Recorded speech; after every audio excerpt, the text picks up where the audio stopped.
ఇప్పుడు మరీ దారుణం ఏంటంటే ఇప్పుడు ఇంట్లో కాలింగ్ బెల్‌కి కూడా ఆహ్, వస్తుంది అదే గాయత్రి మంత్రం. సో, అది దారుణం. హ్మ్. కాపోతే ఎవరైనా వినొచ్చు.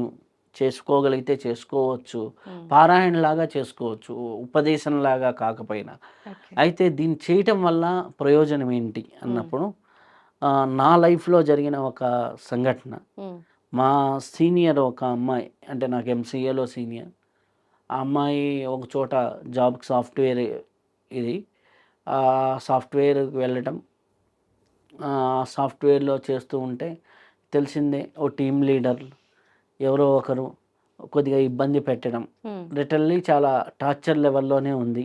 ఓకే. ఆ అమ్మాయికి 2 ఏదో అటు దూకేయడమా, ఇటు తేల్చుకునే పరిస్థితిలో ఉంది. ఆ!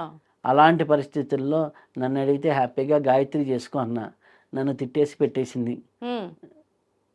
నన్ను అంటే ఆమెది నేను వినలా పూర్తిగా. చెప్పేటప్పుడు నేను వినకుండా ఇది ఇంతేనా ప్రాబ్లమ్ అంటే ఆమె ఆ ప్రాబ్లమ్‌ని ఇంతలా చూస్తుంది. మీరు దాన్ని సింపుల్‌గా తీసుకున్నారు. సింపుల్‌గా చెప్పేసి వదిలేస్తే అనమాట. హ్మ్. వదిలేస్తే నేనేమని చెప్పాను, ఒక 9 డేస్ రోజుకు 1000 టైమ్స్ గాయత్రి చెయ్యి. ఒక 1 అవర్, 1 అవర్ 15 మినిట్స్ పడుతుంది.